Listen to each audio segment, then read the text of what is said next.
Hi, this is Michael Giralli with Healthcare Genius. And today we wanted to talk about some events that happened last week. One being the President Biden introducing his 2024 budget.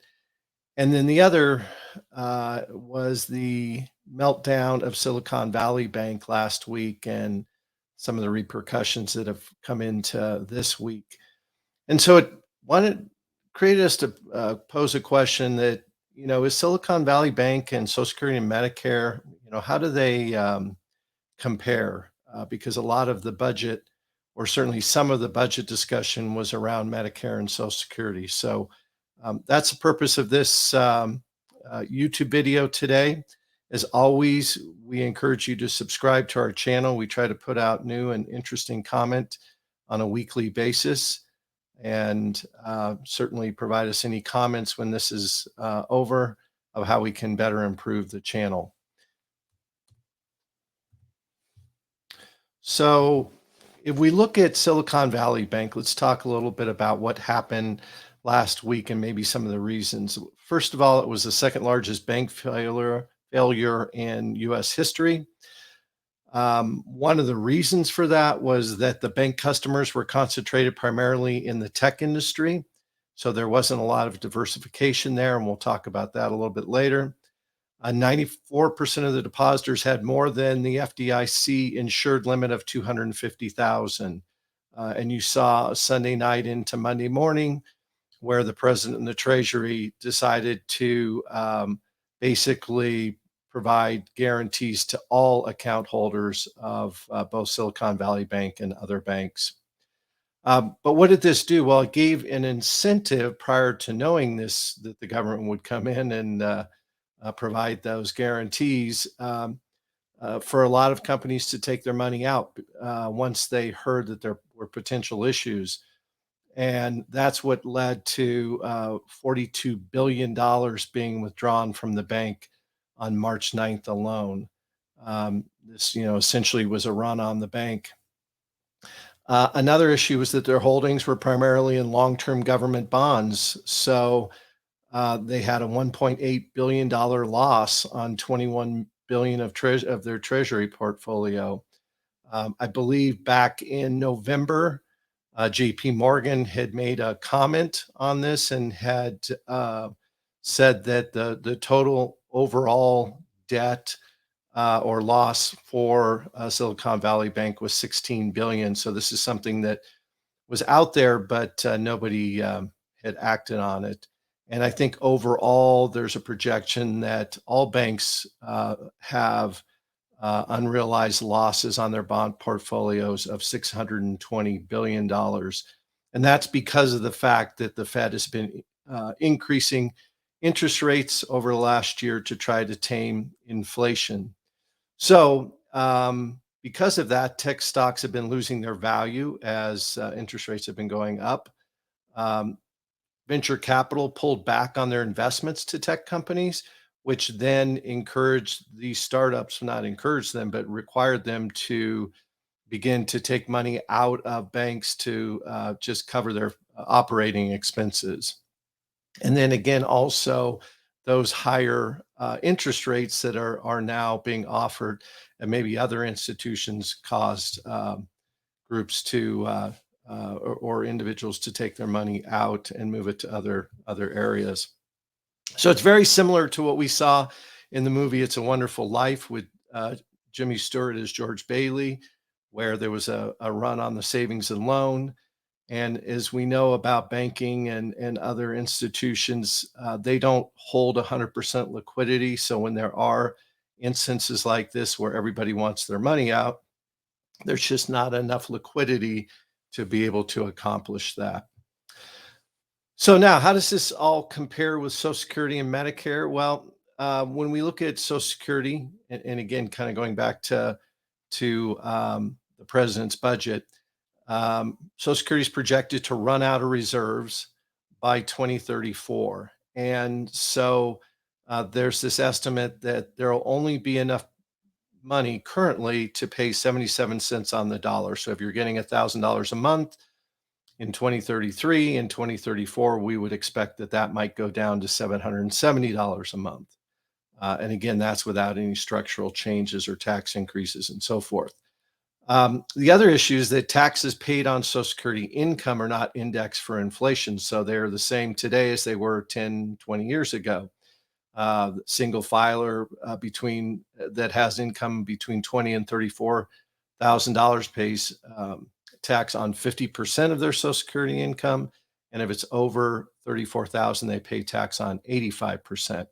And then when it comes to a couple joint filers, it's 32 to 44 at that 50%, and over 44, 85% of their Social Security income is subject to taxation. When you look at Medicare, so the hospital trust fund, which is what a lot of the budget talked about when it in Biden's budget comments, was to shore up the hospital trust fund. Now that's part A. Most individuals don't pay for a premium for that, but it's projected to run out of reserves by 2028. Part B is a little bit different. That's traditionally the doctor uh, office or doctor costs. And that, because it's pay as you go, is currently adequately financed. There's really not much of a trust fund for that. But basically, what happens is that the government every year looks at what the costs, projected costs are going to be. They come up with a number that they charge beneficiaries, Medicare beneficiaries for Part B, and then they also take some of the general revenues out to go ahead and shore up those premiums. An unknown fact to a lot of people is that back in 2007, Medicare became, we would call it means tested. But essentially, what Medicare did was start to look at your income to base what your premiums would be. So for 2023, the base premium for anybody who's single and earning less than 97,000 as their modified adjusted gross income, they're going to pay 164.90. That's considered the standard premium. If it's a couple, it's 194,000 or below. So that 164.90. Now, as things go up, you'll see that an individual earning over 123,000 is going to pay 329.80, and they're also going to pay a Part D premium of 31.50 for a total of about $360 a month for their Part B and then this D premium. And then as you get into the higher brackets, for an individual over 183,000, it ends up being almost $600, and over 500,000, it's over $600. So this is something that a lot of people are not aware of. Modified adjusted gross income is pretty much all income. It includes municipal bond interest that gets added back into your income to forecast what those numbers are. So you want to be aware of this number. And once you're retired, what happens with Social Security is that, or excuse me, with your Medicare Part B and D premiums, is that those come out of your Social Security check. If you're still working, then Medicare will bill you. But once you start taking Social Security, those dollars come out of that. And what we find in doing some forecasting is that there will be some individuals, we think, who at some point in time, as they age, may actually be writing a check to Social Security for their Part B and D premiums, meaning that they won't be receiving Social Security um, after you factor in those premiums. So we'll talk about that as well.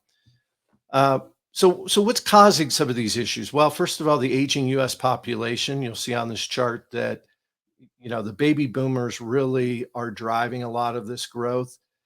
Use the analogy of water in the West. We've been subject to obviously a lot of droughts, which exacerbates a problem. But the real problem, certainly in the West, in California, Arizona, even here in Colorado, where we're based, is that we've just seen such growth. So you have more users for resources, and that's really what's happening with Medicare and Social Security, is that you've got people who are growing older who are tapping into the system. There's just not enough people coming um, that are of working age to support those individuals, and so that's part of the reason the costs continue, or that we see these issues coming up down the road. Increasing U.S. debt is going to also have an impact on this because what's going to happen is that the government's going to have to continue to borrow to fund these costs. We look at in 2023, it's projected that federal debt's going to be 195% of GDP and continue to increase.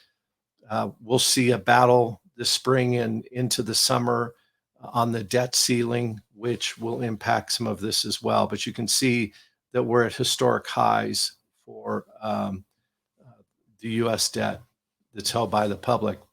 And another thing that we talk about with those interest rates, so as they've increased, the government has to pay a higher cost for their borrowing. And I believe that the number is roughly 25% of US debt is maturing within the next year and almost 50% within the next 3 years. So those borrowing costs are going to go up because the government's going to have to borrowing at higher rates. And on this slide, you'll see that it's projected that almost $10 trillion over the next 10 years will be paid in interest on the debt alone, which of course then squeezes out other priorities. This slide is dated, but it really gives you a good picture of what is going to happen as we continue down the path without any changes. You'll see here that by 2049, this is back in 2012, I believe, that entitlements, which included Social Security, Medicare, and Medicaid, would consume all of tax revenues on an average basis. So, meaning that it was projected that those three programs would be 18% of GDP, and tax revenues have averaged about 18% over the last 30 years.